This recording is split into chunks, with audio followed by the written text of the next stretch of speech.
ఏయ్ పడుచు పిస్తాలైన నా కోడళ్ళు చుక్క నీళ్లు తేలేక బిక్క మొహం వేసుకుని తిరిగొచ్చారు. ముసల్దానివి నువ్వేం తెస్తావు అన్నావుగా.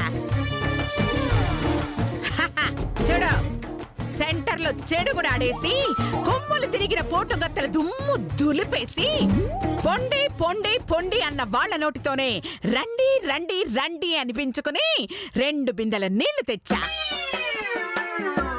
ఇప్పటికైనా అర్థమైందా? ఈ అన్నసూయ పేరు చెబితే సునామీ కూడా సలాం సలాం సలాం చేస్తుంది. నిజమా అండి? నిజంగా మీరు గ్రేట్ అండి. లతక్క శిరీషక్క సపోర్ట్లతో విజయం సాధించారండి. ఏంటేంటేంటేంటి? లతా శిరీష సపోర్టుతోనా? మరి లేకపోతే 30 ఏళ్లున్న వాళ్ళని 32 పళ్ళు రాళ్ళగుట్టేంత పని చేశారు. 60 దాటిన మీరెళ్తే ఇరక్కొట్టకుండా నీళ్ళలా ఇస్తారండి. ఒకవేళ ఇచ్చారు అని చెప్పినా నేనెలా నమ్ముతానండి? లతక్క, కంగ్రాచులేషన్స్. థాంక్యూ మధు. మూసుకోండి. అది యాక్చువల్లీ మూసుకోండి.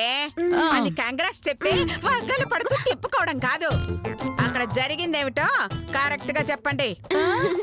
నేను చెప్తాను అత్తయ్య గారు. సరే చెప్పు. అత్తయ్య గారు వాటర్ కొలాయి దగ్గరికి వెళ్ళగానే ఒక ఆంటీ మధ్యలోకొచ్చి దూరుతావేంటే దున్నపోతా తిట్టింది. ఇంకో ఆంటీ అయితే నువ్వు మనిషివా పశువా తిట్టింది. ఇంకొక ఆంటీ అయితే ఆడదానివా అడ్డగాడదవా అని తిట్టింది. అక్కడ నేను తిట్టింది చెప్పమంటే నన్ను తిట్టింది చెప్తున్నారంటే? ఎవరు తిడితే ఏంటి అత్తయ్య గారు? తిట్లే కదా. అక్కడ జనాలని దడదడలాడించి నీళ్లు తెచ్చింది ఎవరే? మనమే.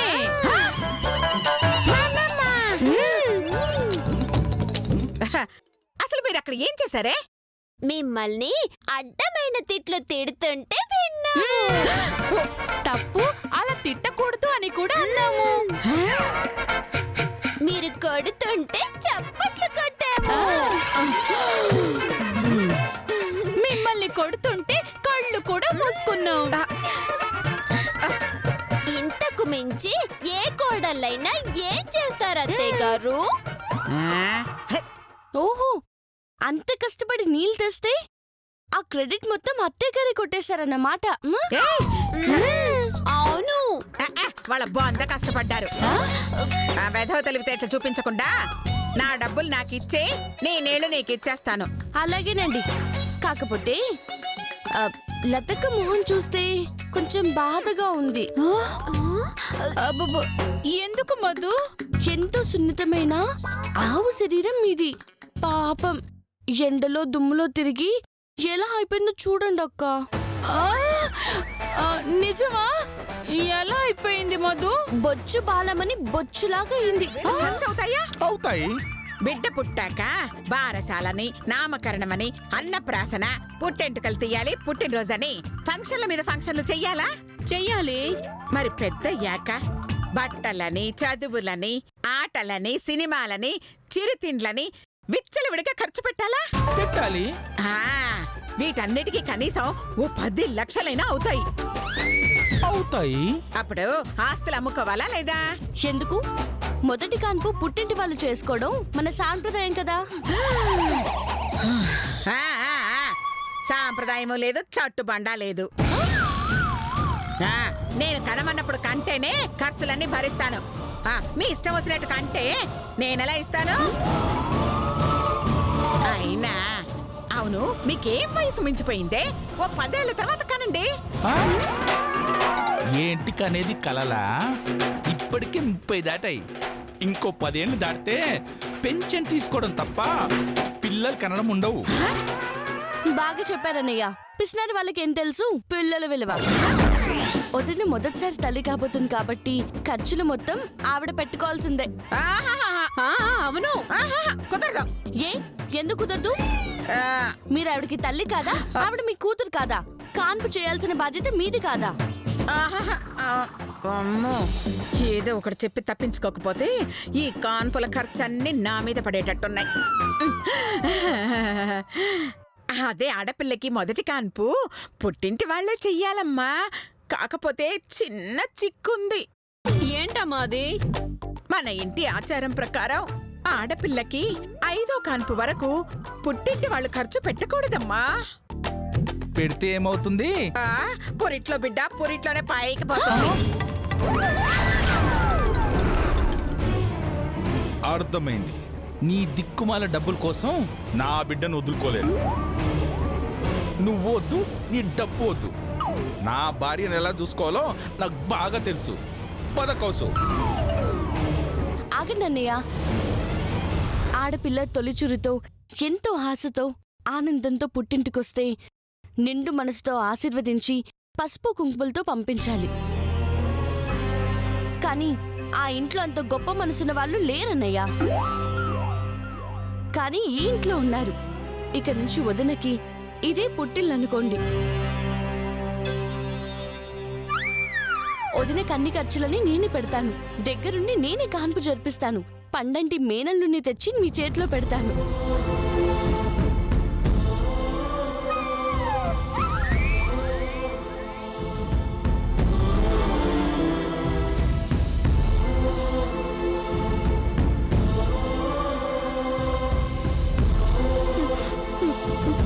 థ్యాంక్స్ మధు. కన్న తల్లి డబ్బు కోసం నన్ను తల్లినే కావద్దు అంది. కానీ ఏ తల్లి కన్న బిడ్డవో నాకు తల్లిని అవుతాను అంటున్నావు. నీ ప్రేమకి, నీ గొప్ప మనసుకి నిండు నూరేళ్లు చల్లగా ఉండమని కోరుకోవటం తప్ప ఏమీ ఇవ్వలేకపోతున్నాను మధు. 6 నెలలు ఆగాక మేనల్లునివ్వు చాలు. డాక్టర్ గారికి ఫోన్ చేస్తాను. ఇద్దరం చెకప్ చేయించుకుందాం. పదదిన రండి. నిన్నటిదాకా మనుషులు చచ్చిపోయి మళ్ళీ మనిషిగానే పుడతారనుకున్నా. కానీ ఈ రోజే తెలిసింది ఏమని? అడ్డగాడిదలు చచ్చిపోయి ఆడవాళ్ళుగా పుడతారని. ఏయ్! హలో హలో, ఎందుకురా ఎదవ జన్మ? దేంట్లోనూ దూకి చావచ్చుగా. చచ్చిపో, ఏయ్! చచ్చిపోరా, చచ్చిపో. నా బాధ మీకిప్పుడు అర్థం అవుతురా? పిల్లలు పుట్టి ఈ ఆస్తి మొత్తం హారతి కర్పూరంలా ఆరిపోతే అప్పుడు అర్థం అవుతుందిరా ఈ అనసూయ ఎందుకు చెప్పిందో.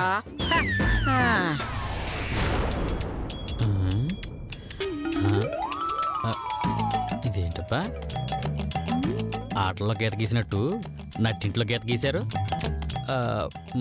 మనం ఇటు వెళ్ళాలా? ఓ అమ్మో, ఇప్పుడు అటు వెళ్ళాలా? ఇక్కడే ఉండాలా? ఏదైతే ఉంది, మనం ఉత్తరం ఇచ్చి వెళ్ళిపోయేవాళ్ళమేగా. అనసూయదేవి గారు, అనసూయదేవి గారు, అనసూయదేవి గారు.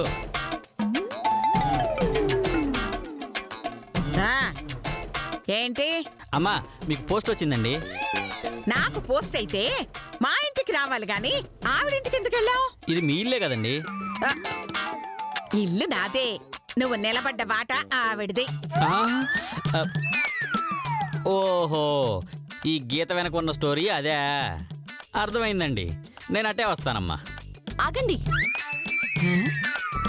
ఆవిడకి లెటర్ ఇవ్వడానికి నా వాటాలోకి వచ్చారు. మళ్ళీ ఆవిడ వాటాలోకి వెళ్ళాలంటే నాకు ఫైన్ కట్టాలి. ఫైనా? నేనా? ఏయ్, అతనెందుకు ఫైన్ కట్టాలి? అతను నా మనిషి కాదు కదా. కానీ అతని చేతిలో ఉన్న పోస్ట్ మీదే కదా. అంటే హ, ఆఖరికి మా అత్తయ్య గారికి వచ్చిన పోస్ట్ కూడా ఫైన్ వేస్తావా? వద్దంటే చెప్పండి, ఆ పోస్ట్ నేనే ఉంచుకుంటాను. ఆ,